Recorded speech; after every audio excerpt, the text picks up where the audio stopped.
Don't forget to like, follow, subscribe, and turn on notifications so that you will receive alerts when there are new episodes. Go get it. This what I tell 'em.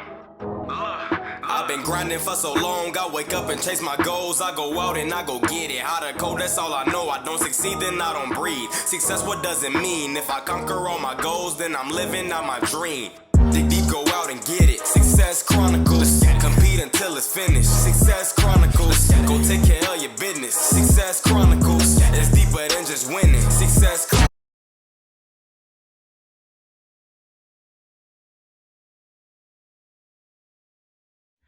Hey, what's up, everybody? This is Chip Baker coming to you with the Hangout and Highlight session. Today we have Fab Roc with us, a great lady doing some awesome things. I'm so thankful to have her on. Just wanted to come on and highlight her, let you guys know about who she is so you can show her some love. So first, Fab, thanks so much for taking the time to hang out with me. No problem. I'm happy to be here. I can't even remember the last time we did this. I feel like it was like a year or so ago. Forever. Yeah, it was. Yeah. I think even longer than that. I don't even remember. Yeah, it's been a while. I think the first time we hung and got some content, I think it was probably like a couple years ago. Yeah. Yeah, good stuff. Lots of growth on both ends, right? Yeah. Oh yeah. It had to have been like 2+ years ago. Wow. Yeah. Well, tell the audience about who you are and what it is you do.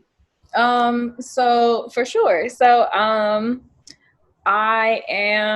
do a lot of things, but overall I'm a creative. So I write. I'm a writer producer for Viacom BT. I DJ. I screenwrite as well, and I think that's it. And I mean, I used to paint and stuff like that, but like, these are the things that are top. Oh, and I also have I almost forgot. I am also a Reiki practitioner, and I do intuitive readings, and I just launched a few months ago a organic vegan body care line. It's just like a few little products that like I like using that I just kind of wanted to put out there for people. Yeah, and that's it. So lots of good things. Yeah. Like you said, the first time we connected, I think you're still a DJ and radio station in New York. Is that correct? Mm-hmm. And then talk to us about the journey, like, some of the couple of neat things that have happened along the journey that has kind of been surprising for you. Oh, yeah. So I think the last time we spoke, I don't think I was writing professionally. So I think at the most I was like, I should write a book. I think that's as far as like I was taking it. So when I was DJing, before I started DJing, I was in events and I was doing like event marketing and activations. So I had the opportunity to transition into production, and I did, and I essentially never looked back. Yeah. So once I did that, I actually got laid off, and then I was like, okay, and then a coworker of mine said that she knew somebody looking for an assistant for a director. But it was on a cool show, and I was like, okay, like, I was like a manager, and I was like, oh, I don't know if I want to be somebody's assistant again. I've been like 10 years in the game or whatever. Yeah. But she was like, well, the show is Wu-Tang, American Saga, and I was like, okay, I might be able to do that. Yeah. And she was like, and the director is Chris Robinson, and I was like, I'm there. Yeah. So I like went for the interview, and the interview was in Staten Island. And if you know New York, Staten Island, like people don't even talk about Staten Island. Like it's not, no shade, but like it's not like one of the major boroughs. You have to take a ferry to get there if you're taking public transportation. Yeah. And I lived in Harlem, so I had never been to this town. Sorry. No worries. I had never been to Staten Island, being from New York. So I had to figure it out just to go for an interview. The interview was 5 minutes. And then I found out the next day that I got the position, which is great. And so we were shooting in Staten Island. And thankfully, like once I got on board, I was able to catch a ride in like the director's van. But basically, I worked alongside Chris to develop like what the show would look like, some of the casting, and then shot the pilot. And I had never done that before. Like I had been on like little sets here and there, but I had never done that before. And it was like, honestly, I was getting paid pennies, but it was worth like everything, especially for the amount of time. Like it was like 10, 12 hour shoots. Sometimes we'd wrap at like 6 a.m, all nighters and stuff like that. But it was amazing. And then that's when I was like, okay, so like, this is where I want to be. Yeah. And then after that project ended, I got hired at BET and I started writing for them. And it took a while for me to even recognize myself as a writer. I've always just been like a journal person. Like I kept a journal since I was a kid and stuff like that, but I had never considered myself a writer. And I kind of just fell into it, I guess, and developed it in that way. Yeah, it was just very surprising. And then over quarantine, I started taking seriously. I used to want to write a book, but I realized I actually really wanted to adapt it into a screenplay for a TV show.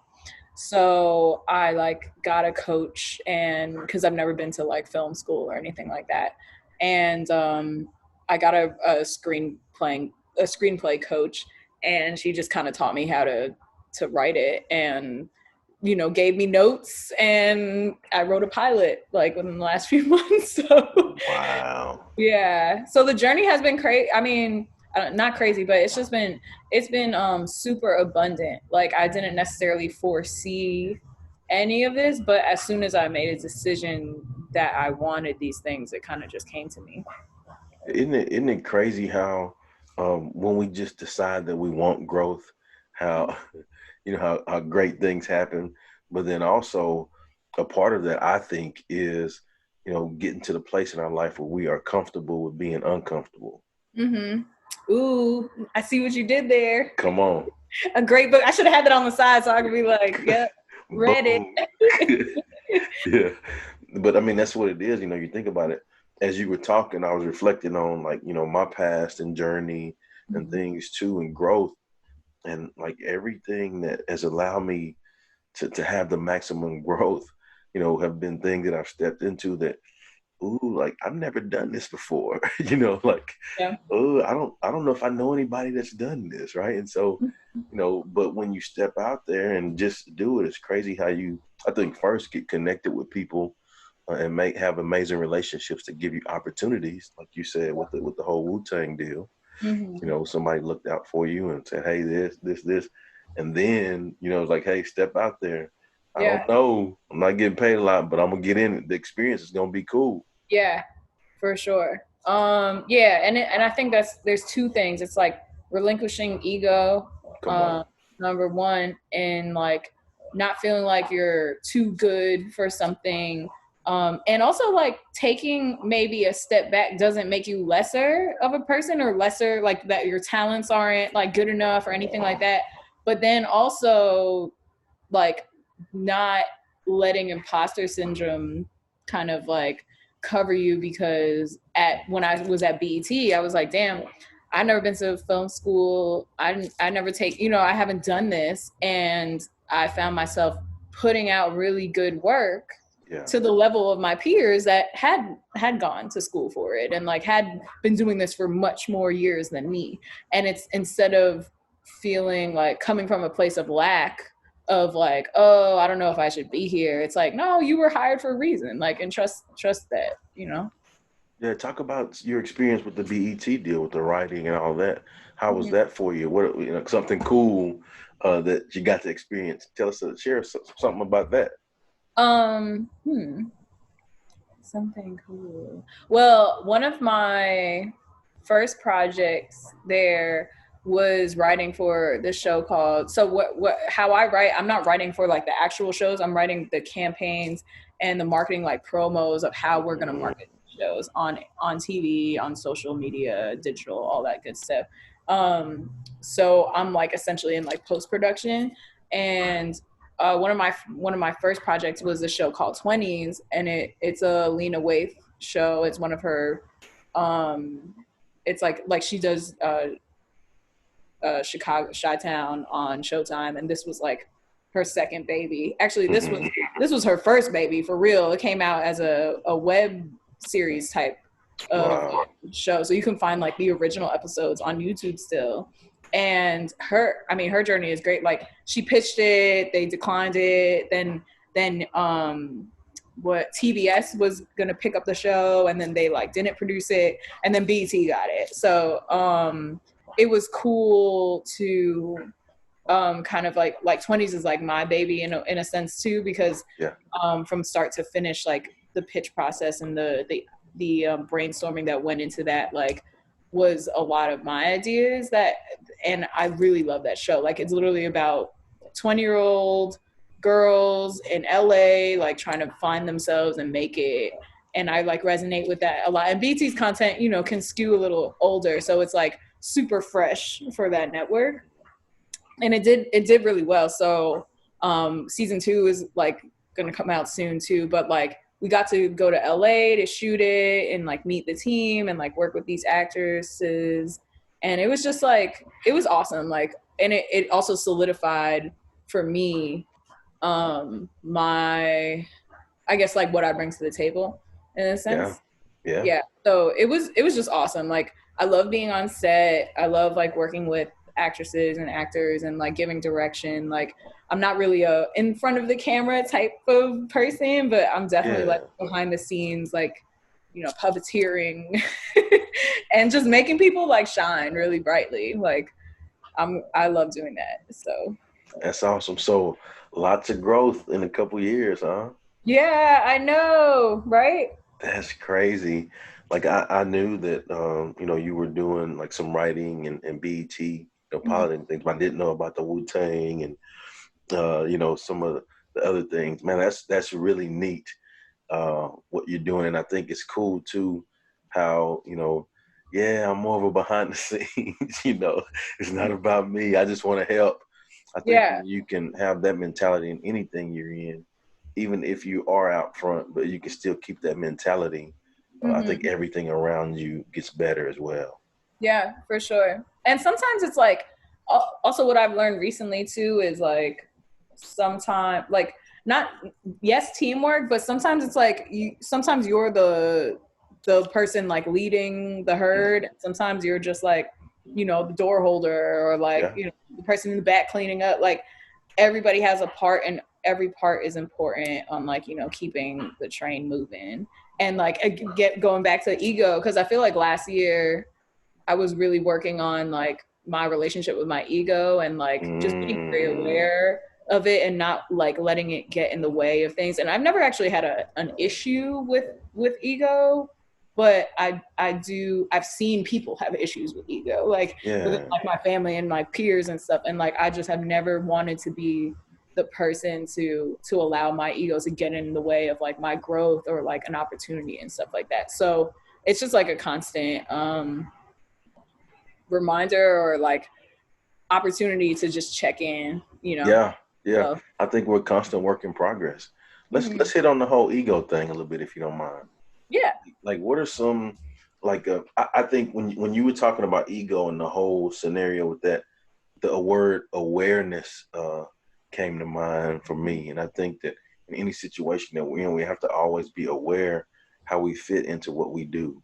Yeah. And be aware of our personal, and strive to be the best versions of ourselves so that we can add value to whatever it is that we're in. So let's hit on the ego thing a little bit. So what are some things that you did actually that help you just stay in check, right? Like you said, you know, just stay in check with myself and not get overly, you know, hyped about whatever. Yeah. Still going hard and doing great things. Yeah, for sure. I think asking for feedback has been something that is helpful, and being not only just asking, but like being open to feedback, and something that has made me, I think, successful in my work is not taking things personally, and also like knowing that if this idea that I'm presenting like ain't it, or like they're not feeling it, one, I have way more ideas. Yeah, come on. And two, it's not a reflection of how they feel about me. It's just like for whatever reason, you know, it won't work, or it won't work today. So yeah, I mean, like not taking things personally is a direct reflection of ego, because and once you kind of have that mentality or perspective, it makes things a lot easier, you know. I think it goes along with the growth mindset too. Right. But this is at work, because it's way harder to do that. Like if I was an independent artist or something like that, like, you know what I mean? That old saying of I'm an artist and I'm sensitive about my stuff. So it's different, you know, like when you're at work and it's not, I don't necessarily own all of these things, even though I'm emotionally attached to them, but I can kind of create this like boundary to not be like, you know, too like holding on to the things. Now, if I was a independent artist, I think this would be probably a different conversation. But the same applies. Like the same advice definitely applies. That's good. I love it. Well, didn't want to hold you long, but definitely wanted to make sure that we connected and highlight all the amazing things you're doing. I think it's so awesome just to see the growth, you know, just to see the experiences that you've been blessed and fortunate to have. I think it's very cool, and I wish you continued success. Thank you, Chip. I appreciate it. I'm like, I want to like ask you questions, but I know this is not the. Hey, let's go. I mean, let's get it. I'm open. What do you think has like, or has anything changed for you since the last time we like maybe like connected like this, like perspective wise, like anything that you learned in the past, like I wouldn't even say year, like 6 months, like what is something that has come up for you that maybe you didn't feel before? Well, I think there's two parts to that. So the first is the perspective, and then the what have I learned. I think the first component is I've always been a person. Well, I've proven this to myself early in my career that there is no limits, right? The only limits that are placed on me are the limits that I place on myself, right? So in knowing that, it ain't no limit, right? Like whatever it is I want to achieve, do, be, see, go, you know, whatever it is, like I'm capable of doing that. And then like when you learn that like that's actually true, like when you really do some cool things, like I'm telling you, like every day, like it blows me away, like the people that I get to talk to or the things that I'm doing, like it blows me away every day. And so I always keep that perspective, that reflective perspective on, you know, understanding, like checking the ego, like you said, just understanding this is really a cool thing and I'm blessed and fortunate, man. But then I'm also hungry to achieve more, you know, to push myself. Okay, Chip, what you gonna do now? You know, I think that's as far as the perspective, that's what it's been for me. But then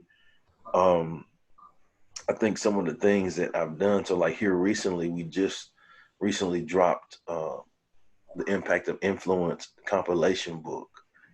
And it's one thing to be able to be a writer and write a book and have the experience to be an author and do those. That's one thing, and that's a really cool thing. You know, like when you see the book, you know, just like what you know, you see your work, like man, that's dope. Like crazy, like.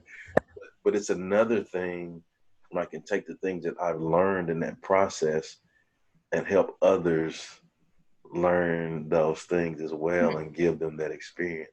So in the book is 16 other guys, and some of those guys in the book, this is their first time being an author. Oh, that's beautiful. Yeah, and so the experience of just seeing the joy, you know, helping walking them through that process. The bigger thing is their families, like seeing the reactions of their families, like knowing that they'll be able to leave a legacy for their family because they're an author. I think that's one of the biggest things that I've accomplished that I'm super proud of since the last time we talked. That's dope. Congratulations. Yeah. Thank you so much, man. It's crazy. Like I'm telling you, like it trips me out. I intentionally reflect every day on all of the things that's going on because I want to always remind myself, Mm-hmm. you know, of the work that's been put in. Like Yeah. this is really cool, and like, man, let's do some more. Let's go. That's dope. And it's one thing to do that for yourself, but to give that to other people, like that's Yeah. the type of impact that lasts beyond your time on earth. So that's beautiful. Yeah, period. Just like you said, like I don't have to be the person out there. Like I just want to be the glue. Like let me know how I can help, Mm-hmm. and I'll do that. Yeah. Yeah. Dope, man. I'm Yeah. proud of you. Thank you so much. Hey, right back at you, Fab.